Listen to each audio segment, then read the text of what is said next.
ओम नमः सिद्धेभ्यः। ओम नमः सिद्धेभ्यः। ओम नमः सिद्धेभ्यः। मंगलम भगवान वीरो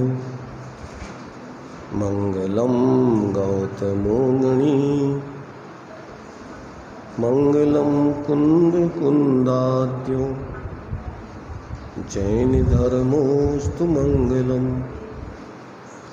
सर्वमंगल मांगल्यम सर्वकल्याणकारकम प्रधानम सर्वधर्माणां जैनम जयतु शासनम जैनम जयतु शासनम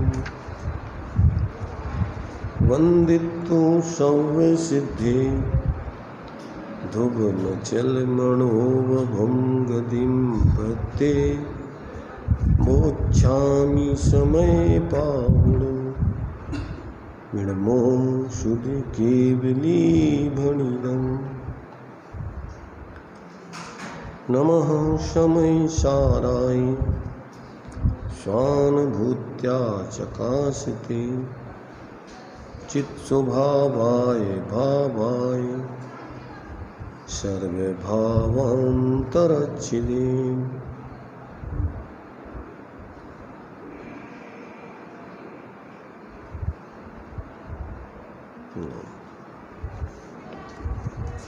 समय सार जी अपना ग्रंथ स्वाध्याय में चल रहा है।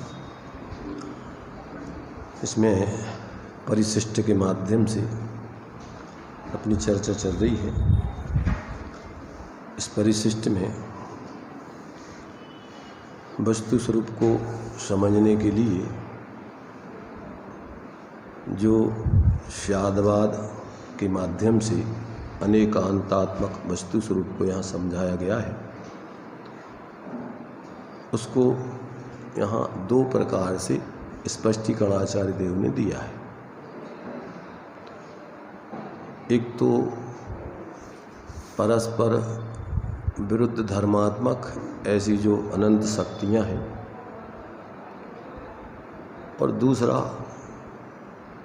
जो अनंत गुण धर्म आदि हैं।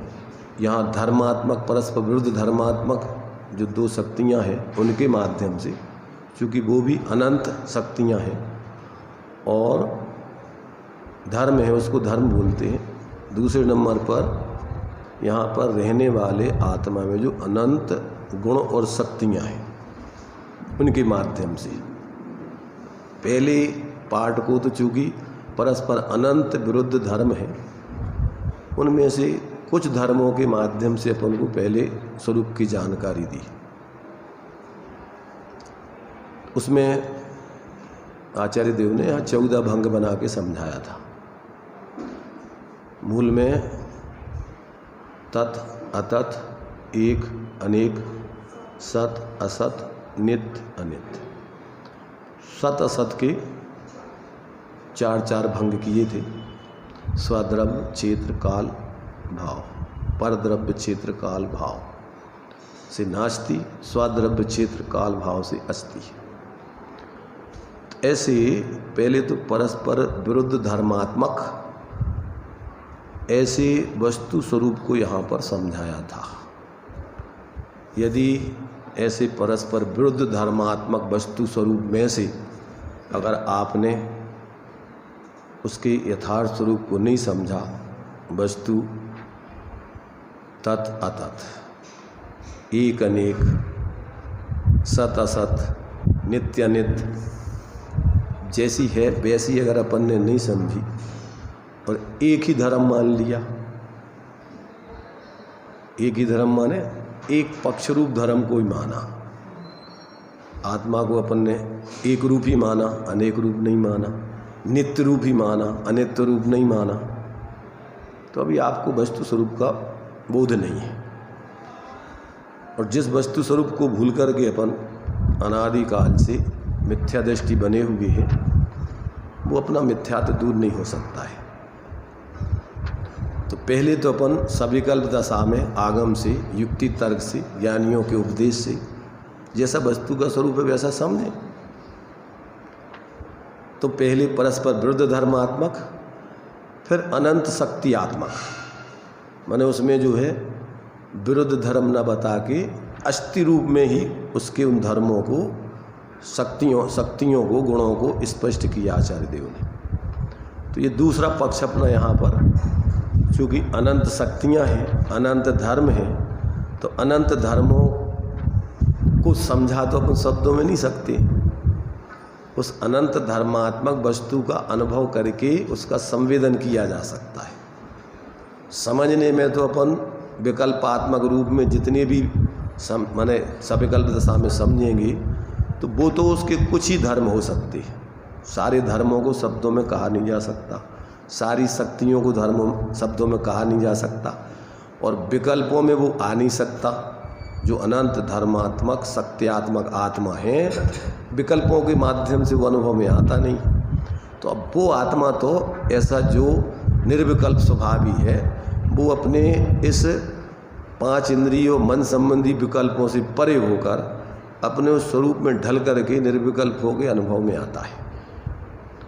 और जो जीव ऐसे स्वरूप में ढल करके निर्विकल्प अनुभव करता है, उसके लिए सब कुछ जो कुछ है आत्मा में, वो उसके स्वाद में आ जाता है। एक एक समय के स्वाद में वो सारी शक्तियाँ, गुणधर्म जो आत्मा में है, वो सब उसके संवेदन में आता है।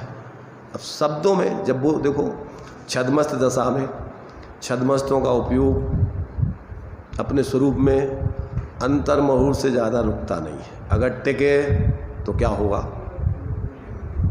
केवल ज्ञान हो जाएगा। अगर ज़्यादा स्वरूप में एकाग्रता बनेगी, चूँकि ऐसी अवस्था में नहीं बनेगी, वो जब भी बनेगी वो मुनि दशा होगी और वो श्रेणी चढ़ने वाली दशा होगी।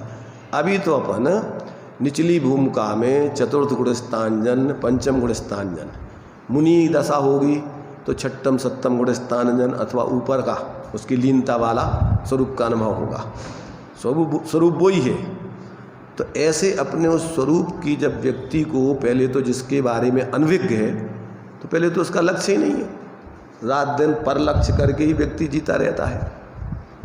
बाहर के संयोगों में, संयोगी भावों में, विषयों में ही रात दिन आकुलित रहता है। अपन इसकी पहले पढ़ा है कि सब जीवों के सुत परिचिदान भूदा सब बस भी काम भोग बंद कथा। इसमें ही लोग रचे पचे हैं, अनुभव में हैं और आपस में चर्चा भी करते रहते। परंतु आत्मा के उस एकत्व भक्त को जीव ने आज तक क्या है, देखा नहीं। पहले तो निर्णय किया नहीं, सुना नहीं, उस पर विचार नहीं किया, उसका अनुभव नहीं किया, और अनुभव करने वालों की संगति भी नहीं की। संगति नहीं की, संग तो किया कदाचित बाहर से, पर संगति होती है उन जैसी गति प्रवृत्ति अंदर में करो तो संगति है। अन्यथा अपन ने उनसे भी मोह कर लिया। हमारे गुरुदेव, हमारे जो भी कुंद आचार्य हमारे, जिनने जिसमें मोह कर लिया। आचार्य तो सब जितने भी साधक हैं वे किसी के नहीं होते और सबके होते। ज्ञानी किसके होते हैं? ज्ञानी परमार्थ से अपने स्वरूप के अलावा और किसी में अपनापन नहीं रखते, और व्यवहार में सब जीवों को अपने समान समझ करके सब में मैत्री भाव रख के व्यवहार से सबको अपना जानते, और भूमिका अनुसार जो साधना करते हैं, विशेष अपने से विशेष आराधक हों, उनके प्रति विशेष बहुमान आदि होता है। तो ऐसा उनको बराबर दोनों पक्ष बराबर ज्ञान में, निश्चय व्यवहार का पक्ष उनके ज्ञान में होता है। साधना के क्षेत्र में स्वाश्रय पूर्वक यथा योग बाहर का विवेक पूर्वक परिवर्तन जीवन में पाया जाता है। किसी पक्षपात में पड़ते नहीं, किसी व्यक्ति के व्यामोह में आते नहीं। उनके जीवन में प्रेम तो होता है, देव शास्त्र गुरुओं के प्रति विशेष प्रेम होता है, मोह नहीं होता है। ध्यान रखना, प्रेम में और मोह में अंतर है। मोह तो होता है अज्ञान दशा में, और प्रेम होता है विवेक पूर्वक निचली भूमिका में, जो पहले तो सामान्य रूप से जीव मात्र के प्रति, और फिर व्यवहार में जो अपने धर्म के अनुकूल ऐसे देव शास्त्र गुरु आदि निमित्त हैं, देव गुरु धर्म आप्तागम पदार्थ आदि, उनके प्रति विशेष अपन को अनुराग होता है। तो ये जो है साधक के जीवन में इस प्रकार की परिणति में समीचीनता पाई जाती। कहीं खेचाता नहीं, कोई पक्षपात नहीं, कोई आकुलता नहीं, गुण स्थान प्रमाण स्वास्थ्य को ग्रहण करके वो अति आनंद भोगते हुए और बाहर में विकल्प दशा में विवेक पूर्वक बराबर सब जीवों को जीव स्वभाव से एक समान समझकर पर्याय में यथायुग विवेक होता है इसकी। जो अपने तत्वार सूत्र में मैत्री प्रमोद कारुण्य माध्यस्थ, तो मैत्री तो जीव दृष्टि द्रव्य दृष्टि से सब में, मैत्री किसमें? मैत्री भाव जगत में सब जीवों से, तो सब जीव मैत्री होगी समान गुण धर्म वालों से। जब स्वभाव से देखेंगे तो जो निगोद में सोई मुझ में सोई मुक्ष मजार, तो सब अपने समान है, सब में मैत्री भाव, अपने समानात्मीयता का भाव। अब पर्याय दृष्टि से जो साधना करने में अपने से विशेष है, प्रमोद भाव उनके प्रति, गुणी जनों को देख हृदय में मेरे प्रेम बढ़ा रहे बने, जहाँ तक उनकी सेवा, उनकी क्या सेवा करोगे? उनकी सेवा में देखो व्यवहार से यथा उनकी साधना में अपन अनुकूल बनकर के परिवर्तन करना, व्यवहार से उनकी सेवा भी होती है। और वास्तव में तो वो तो किसी से अपेक्षा रखते नहीं है, वस्तु स्वरूप समझते हैं, अपेक्षा रखने से कोई फायदा भी नहीं है। क्यों? क्योंकि होना तो व्यवस्था उदय प्रमाण है। बड़े बड़े तीर्थंकर आदि भी व्यवस्थाएं जब उदय नहीं होता है तो व्यवस्था नहीं बनती, जिनके हजारों देवरत्नों के रक्षक होते हैं, और फिर जब उदय आता है उनकी व्यवस्था कोई नहीं बना पाता। इसलिए ज्ञानी ऐसी वस्तु स्वतंत्रता को जानकर कोई दूसरों से अपेक्षा तो रखते नहीं है, फिर भी भूमिका अनुसार उनको अपने साधना के लिए बाद में जो भी अनुकूलता आदि का विकल्प आता है, मुनिराजों को जैसे मान लीजिए यहाँ पर 12 वर्ष का अकाल पड़ने वाला था, तो मुनिराजों को क्या होगा, क्या करते थे ऐसी परिस्थितियों में? उनको क्या करना था? तो भैया जो होना है होने दो। अरे भाई, इस मनुष्य पर्याय में विशेष साधना हो सकती है। अभी हम जो होना है होने दो, समाधि कर लेंगे, ये तो पक्का है, कोई कुमार तो करना नहीं। भावलिंगी संत हैं, आत्माराधना कर रहे हैं, तो जो उपसर्ग आदि आएगा तो उसमें तो वो क्या करेंगे कि वो अपनी बढ़िया शांत अपने स्वरूप की आराधना करते हुए शरीर त्याग देंगे। परंतु अब कहाँ जाएंगे? वो कहाँ जाएंगे? नियम से स्वर्ग जाएंगे। साधक जीव कहाँ जाता है? चौथे, पाँचवें, छठवें आदि गुणस्थान, सातवें आदि गुणस्थान में जो भी सम्यक दृष्टि, उसको एक मनुष्य पर्याय वालों को देव पर्याय वैमानिक देवों के अलावा और किसी गति में नहीं जाती। अब वहाँ तो साधना कितनी होती है? चतुर्थ गुणस्थान साधना होती नहीं, तो उनको भी भाव आता है। अभी जब तक हम पूर्णता को प्राप्त नहीं हुए तो हमारी श्रेष्ठ आराधना चलती रहे। आचार्य अमृत चंद्र लिखते हैं कि हम शास्त्र लिख रहे काय के लिए? परम विशुद्धि, शुद्धि तो चल रही 3 चौकड़ी का साय की, परंतु हम इसमें संतुष्ट नहीं। क्या चाहते हैं? हम तो पूर्ण शुद्धि चाहते, पूर्ण वितरागदशा चाहते। इसलिए जब तक अभी पूर्ण वितरागदशा नहीं हुई तब तक उसकी भावना रखते हुए बराबर उसी के अनुकूल साधना करती हुई जिएंगे। तो इस प्रकार से ज्ञानियों को भी विवेक पूर्वक, ऐसा नहीं है उपसर्गे दुर्भिक्षे जरसी रुजायाम च निष्प्रतिकारे, उसका प्रतिकार नहीं हो सकता है तो फिर समाधि करेंगे, और यदि उसका प्रतिकार संभव है तो क्या करेंगे? उसका यथायोग भूमिका अनुसार प्रतिकार करके अपनी आत्माराधना करेंगे। इसलिए वो उन्होंने देखा कि अपनी आत्माराधना क्षेत्र नहीं होगी, कहाँ होगी? जहाँ होगी ज्ञान में आया वहाँ के लिए विहार कर दिया। और साथ में ये भी है कि उदय जैसा होगा वैसी व्यवस्था बनेगी। अपन तो प्रयत्न बुद्धिपूर्वक जो भी कर रहे हैं वो करो, परंतु बाकी तो उदयाधीन बाह्य व्यवस्था है, ऐसा जानकर वो बराबर अपनी आत्माराधना करते हुए आगे विहार करके वहाँ पहुँचे, अपनी वहाँ उनकी साधना हुई। यहाँ जो रह गए उनकी क्या दशा हुई? च्युत हो गए, धर्म से भ्रष्ट हो गए। यहाँ रहने वालों ने, समाधि वाले तो साथ में गए भी, जिनको समाधि करना थी वहीं किया समाधि। तुम्हारे से आचार्य भद्रबाहु स्वामी ने वहीं समाधि की। तो जो विवेकी होते हैं आचार्य के निर्देशन में चलते, वे अपनी मनमानी नहीं चलाते। तो आचार्य भद्रबाहु स्वामी ने निर्देश दिया कि भैया यहाँ साधना नहीं होगी, तो जो आज्ञा का उल्लंघन किया उनकी दुर्दशा हुई यहाँ पर। इसलिए विवेकी व्यक्ति आगम युक्तितर ज्ञानियों का सानिध्य, उनके बराबर उनके वचनों का उस पर श्रद्धान, उस पर आचरण और स्वयं अपना अनुभव करते हुए साधना करते। तो ऐसा अपने लिए यहाँ पर पहले तो इस परिशिष्ट में पहले तो परस्पर विरुद्ध धर्मात्मक आत्मस्वरूप को बताया, फिर अनंत शक्तियात्मक ऐसे आत्मस्वरूप को बताने के लिए, चूँकि अनंत शक्तियाँ हैं, उनमें से कितनी शक्तियाँ? 47 शक्तियों के माध्यम से उस शक्तिमान अनंत शक्तियों के धारी इस शक्तिमान आत्मा के लिए दर्शाने के लिए एक शक्ति का स्वरूप बता रहे हैं। आगे जो इस परिशिष्ट में दूसरा जो उसमें जो विषय है कि इसमें इन शक्तियों को और वस्तु स्वरूप को समझाने का प्रयोजन है उसका आश्रय करके मोक्ष मार्गी बनकर मोक्ष की सिद्धि करना। तो दूसरा क्या है? उपाय उपेय तत्व को बताना यहाँ पर। तो उपाय मोक्ष मार्ग है और उपेय मोक्ष है। क्या चाहते हैं सब जीव?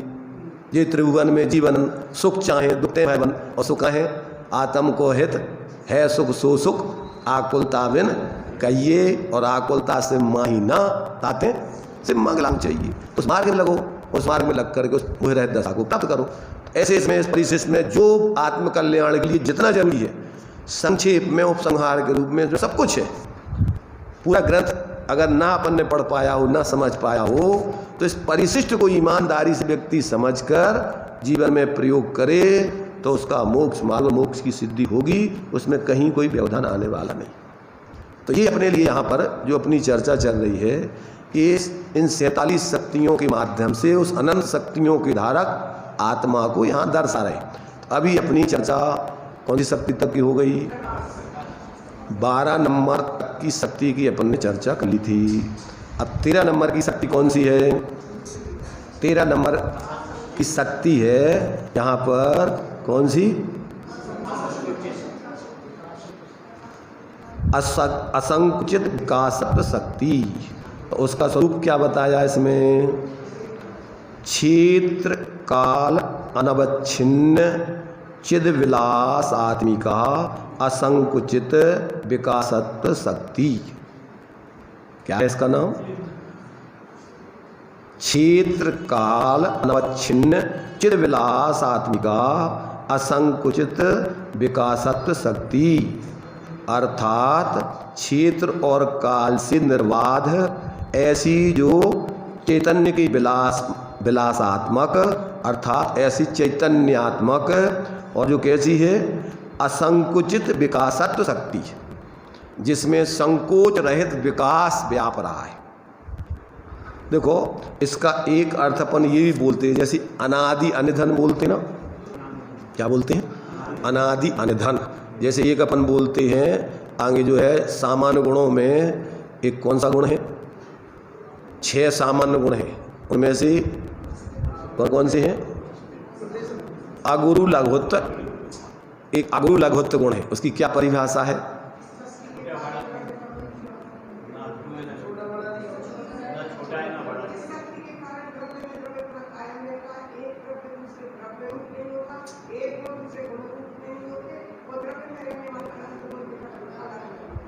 अर्थात इसमें जो है अपन को इसमें 17 नंबर की शक्ति दी है तो इसमें दिया इन्होंने जो 60 स्थान पतित वृद्धि हानि परिणत स्वरूप प्रतिष्ठत्व कारण विशिष्ट गुणात्मिका अगुरु लघुत्व शक्ति। ये शक्ति काय के लिए है? स्वरूप प्रतिष्ठत्व का कारण रूप, माने इससे स्वरूप ज्यों का त्यों बना रहता है। आगुरु आ लघु। देखो अभी जब अगुरु लघु की चर्चा चलेगी जब उसमें अपन विस्तार से चर्चा करेंगे। अगुरु लघु को अपन शास्त्रों में 3 प्रकार से आता है। अगुरु लघु, अगुरु लघु कितने प्रकार से आया? एक तो सभी द्रव्यों में समान अगुरु लघुत्व गुण है, उसकी जो परिभाषा पड़ी हुई है कौन सी? जिस शक्ति के कारण द्रव्य में द्रव्यपना कायम रहता है, एक द्रव्य दूसरे द्रव्य रूप नहीं होता, एक गुण दूसरे गुण रूप नहीं होता, गुण बिखर करके अलग अलग नहीं होते, तो माने द्रव्य ज्यों का त्यों बना रहता है। दिया ना इसमें कि वो काय का कारण है कि वो जो है स्वरूप प्रतिष्ठत्व कारण विशिष्ट गुणात्मिका, अपने स्वरूप को ज्यों का त्यों प्रतिष्ठित बनाए रहे, उसका नाम है अगुरु लघुत्व। तो जिसमें न कुछ बढ़ता है ना कुछ घटता है, संक्षेप में ये कहें वस्तु ज्यों की त्यों रहती है। इसमें भी अपन इसमें वो पहले वो अर्थ भी लगा सकते, कौन सा? जो अभी अपन ने 13 नंबर की असंकुचित विकासत्व। द्रव्य में ना तो कुछ घटता है ना कुछ बढ़ता है, ना कुछ उसमें विकास होता है ना कुछ कमी आती। द्रव्य स्वभाव से कैसा है? देखो इसमें अपन ने जो है यहाँ चूंकि अपन को क्या इसमें बता रहे हैं, ये अपने लिए यहाँ इस शक्ति में एक अपने लिए संकोच विस्तार के कारण पर्याय में द्रव्य संग्रह में अपने पढ़ा होगा। अगुरु जो छोटा बड़ा शरीर मिलता है, कौन सा? प्रत्येक द्रव्य आत्मा के लिए जो संसार में शरीर मिलता है, अगुरु लघु छोटा बड़ा, उसके लिए गाथा कौन सी है वो, उसका ध्यान में, हाँ पूरी बोलो, फिर से बोलो। अणुगुरु देह पमाणो उपसंहारप्य सप्य दो चेदा असमय दो व्यवहारा निश्चय नय दो संक देशो वा। क्या अर्थ हुआ? अणुगुरु देह पमाणु, जो संसार में छोटा बड़ा शरीर जीव को मिलता है, उपसंहारप्य सप्य दो चेदा, असमुद्घात, समुद्घात को छोड़कर संसार में जो छोटे बड़े शरीर जीव को मिलते हैं वो संकोच विस्तार नाम की शक्ति के कारण पर्याय में उस प्रमाण हो जाते हैं। असमय दो व्यवहारा, क्या करते हैं वो? समुद्घात को छोड़ के, 7 प्रकार के जो समुद्घात हैं उसमें तो आत्मा के प्रदेश शरीर से बाहर निकल जाते हैं, परंतु उसको छोड़कर बाकी समय में उस छोटे बड़े शरीर प्रमाण संकोच विस्तार नाम के शक्ति के कारण पर्याय में वो आत्मा के प्रदेश स्वरूप हो जाते। अब यहाँ पर अपने लिए, और निश्चय नय दो असंख्य देश होगा, निश्चय से तो वो आत्मा व्यवहार में छोटे बड़े शरीर प्रमाण संकुचित होकर आत्मा के प्रदेश हो जाने पर भी निश्चय से तो वो आत्मा के प्रदेश असंख्यात की असंख्यात ज्यों के त्यों रहते। तो अब जब अपन परमाणु से द्रव्य अपने असंख्यात प्रदेशी ज्यों का त्यों रहता है, गुण भी अनंत जितने हैं वे ज्यों के त्यों रहते, तो गुणों की दृष्टि से, द्रव्य की दृष्टि से वस्तु कुछ भी छोटी बड़ी घटबड़ नहीं होती, पर पर्याय में अनादिकाल से अपने ऐसे स्वरूप को न देख करके जीव क्या कर रहा है? गुणों में भी इसके गुणों की पर्यायों में भी संकोच विस्तार है। ज्ञान का हीन परम लब्धि के कितना हो जाता है? अनंत में भाग हो जाता है, और बढ़ते बढ़ते विकास होता है तो केवल ज्ञान होता है। ऐसे ही अपने लिए वीरी का, दर्शन आदि का और श्रद्धान आदि में अपने स्वरूप को भूल करके, यहाँ तो अपने लिए इसमें जो दिया है, इसमें तो वो चैतन्य के विलास रूप है शक्ति। कैसी है ये जो शक्ति है? क्षेत्र काल अनवच्छिन्न चिद विलास आत्मिका, चैतन्य का ही विलास जिसमें विद्यमान है।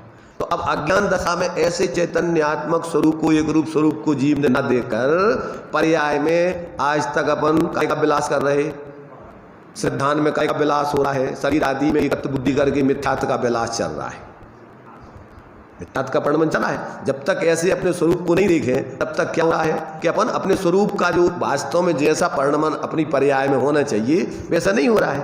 तो अब जो है जिनके जीवन में, चूंकि ये तो देखो द्रव्य गुण शुद्ध पर्यायों की मुख्य रूप से यहाँ पर चर्चा है, तो ये तो सम्यक दृष्टि जीव तब ऐसे अपने शक्तिमान आत्मा को, जिसमें द्रव्य पने से कोई संकोच विस्तार नहीं, गुणों में भी कोई संकोच विस्तार नहीं, ऐसे स्वरूप की दृष्टि करते हैं तो पर्याय भी संकोच विस्तार, अपने संकोच से रहित अपने पूर्ण विकास को प्राप्त हो जाती है।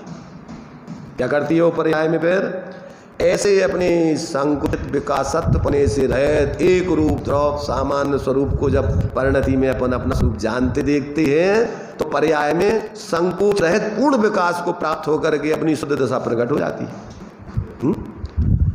विलास काय का विलास चलता है ज्ञानियों को? वेद विज्ञान को जिनके घट सीता में चंदन एली करें से मार्ग में जगमाय जिनेश्वर के लविनंदन, सत्य स्वरूप सदा जिनकी प्रगटो मिथ्यात अवधात निकंदन, और शांत रसा तिनकी पहचान करे कर जोर बनारसी बंधन। तो वे काय में मोक्ष मार्ग में विलास क्रीड़ा करते हैं, और मोक्ष मार्ग माने क्या? मोह रहते अपने स्वरूप का आनंद भोगते हैं, चैतन्य का विलास, उस चैतन्य का अनुभव करते हैं।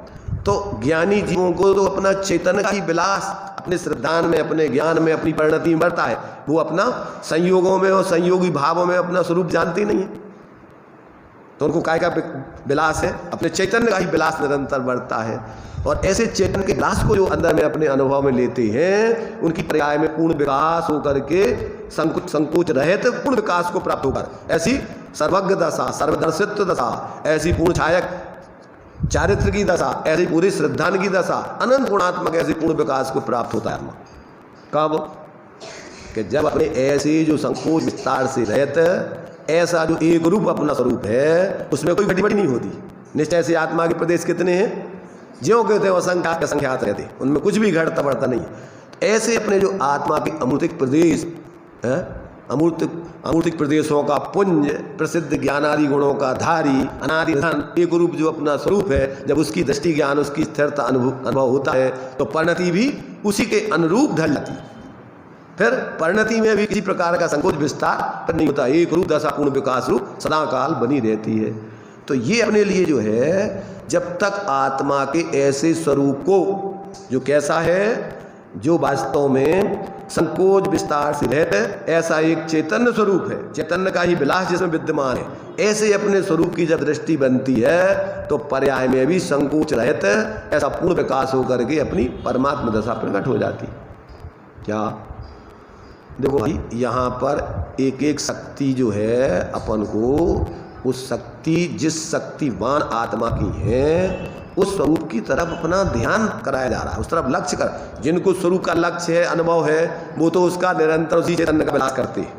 वो तो अपने लिए और कुछ चिन्मुद्र के धारी की मोहरीत लगत है अटापटी, बाहर में पाप के उदय में नरक में हो, पुण्य के उदय में स्वर्ग हो, पर क्या बाहर की परिणति से हटाहटी, वे तो अपने उस चैतन्य के विलास में ही पूरा रस लेते हैं, हमेशा चैतन्य स्वरूप ही अपने को करते। तो ऐसा जब तक व्यक्ति को अपने वो स्वरूप का, अब देखो, जब व्यक्ति को निर्विकल्प दशा रहती है, चूंकि छद्मस्तों के अंतर्मूल से ज़्यादा नहीं रहती, फिर इसके बाद विकल्प में आते हैं, तो क्या करेंगे अब ज्ञानी? इसी का विचार करेंगे अपने स्वरूप का, और फालतू के मोह के विचारों, बाहर के संयोगों में लगने से तो क्या होगा?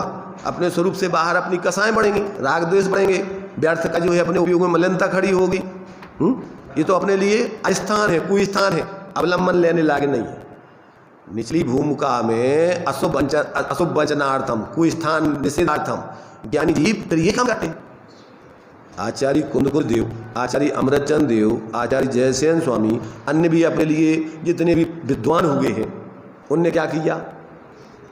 दीपचंद जी कासलीवाल, अरे उनके सारे ग्रंथ, आत्मावलोकन, चिद विलास, परमात्म प्रकाश, अनुभव प्रकाश, सारे के सारे सब उस चैतन्य के गीत गाने में ही पूरे विचार, निर्णय, लेखन, उपदेश उसी में एकमात्र आलते, और उस उपयोग लगाने का उसका मन लगता ही नहीं कहीं, पर उनको कुछ नहीं सुहाता।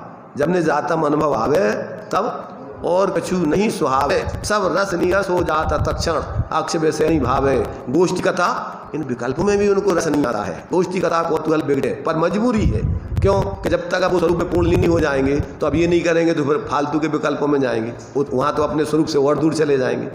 इसलिए अपन को ये सारे के सारे जितने ज्ञानियों ने अपने लिए ग्रंथ लिखे हैं, चूँकि वो तो अपने स्वरूप आराधना के साथ उनने अपना स्वाध्याय किया। किन्होंने? ज्ञानी जीवों का स्वाध्याय, वाचना, प्रच्छना, अनुप्रेक्षा, आमनाय, धर्म उपदेश, सब स्वाध्याय के लिए थे।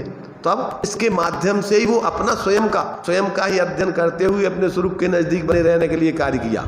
अब इसमें जो जीव अगर अपना आत्महित करना चाहते हैं तो इसके माध्यम से वो अपने स्वरूप को समझकर उसका अनुभव करके वो मोक्ष मार्ग में लग जाए। वे मोक्ष मार्ग में लगे रह करके अपने स्वरूप के नजदीक बने रहने के लिए उनका सहचर व्यवहार है, और मिथ्या दृष्टि जीवों को स्वरूप में जाने के लिए पूर्वचर व्यवहार है। कौन सा व्यवहार है? बिना तत्व निर्णय के टोडामल जी कहते हैं सब कुछ करे। क्या क्या करे?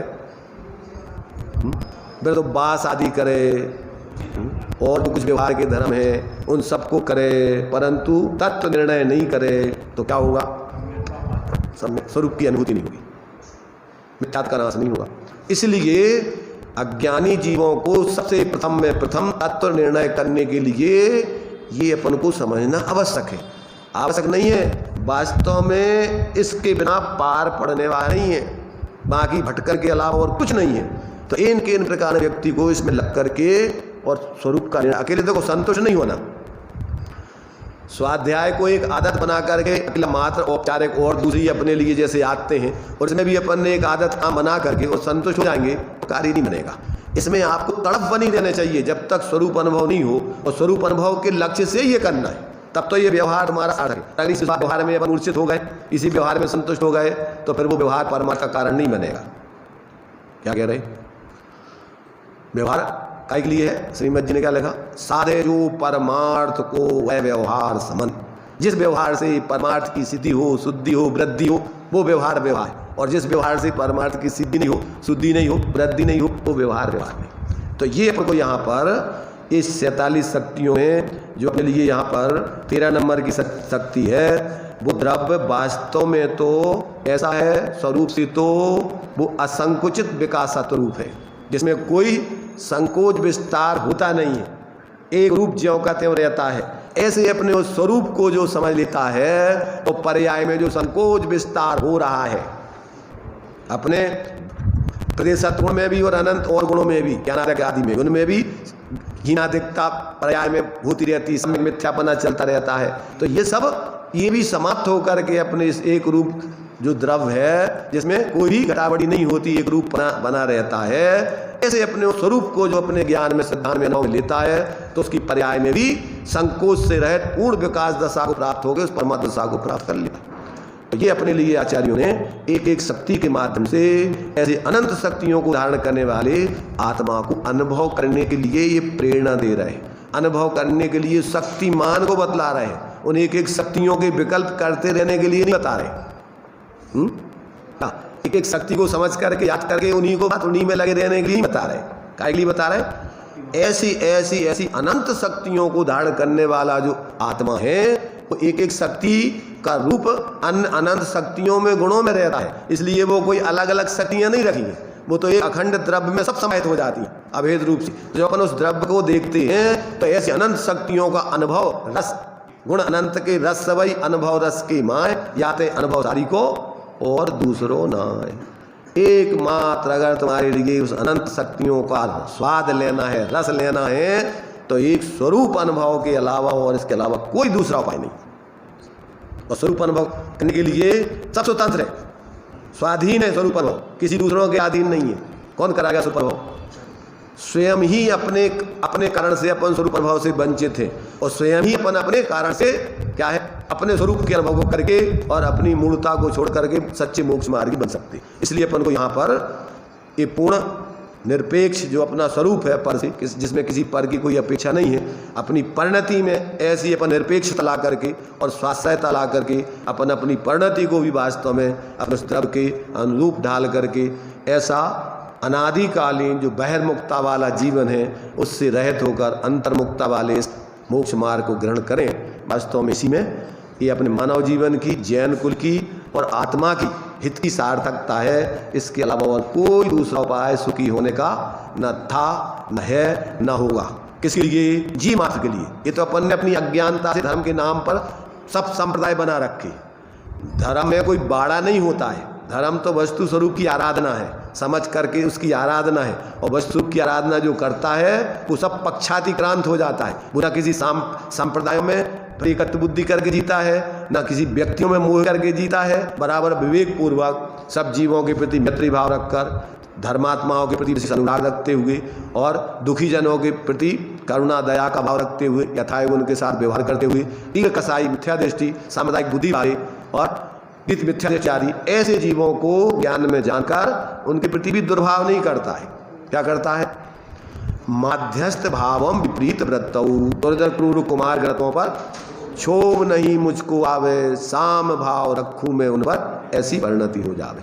तो इस प्रकार से अपन को ये वास्तव में आचार्य देव ने स्वयं ऐसे शक्तिमान आत्मा का रस आनंद भोगते हुए अन्य जीवों को उस स्वरूप का अनुभव करने के लिए एक एक शक्तियों में, मैंने अनंत शक्तियों में से कुछ खास शक्तियों अर्थात 47 शक्तियों के माध्यम से उस शक्तिमान को दर्शाया है। अपन अपने ज्ञान में सविकल्प दशा में समझकर फिर अपने शक्तिमान की तरफ ज्ञान लक्षण से लक्षित आत्मा की तरफ ढलते हुए अभेद होकर के उसकी अनुभूति करके अपने जीवन को सफल बना रहे। चलिए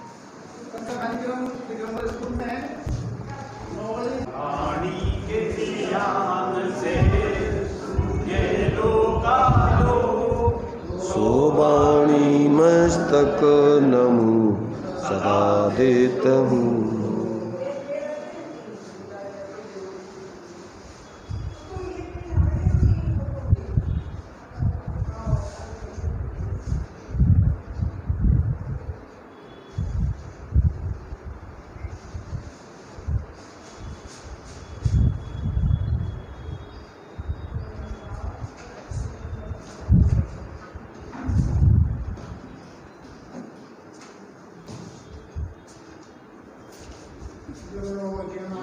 माता की, केवलो 55 भगवान की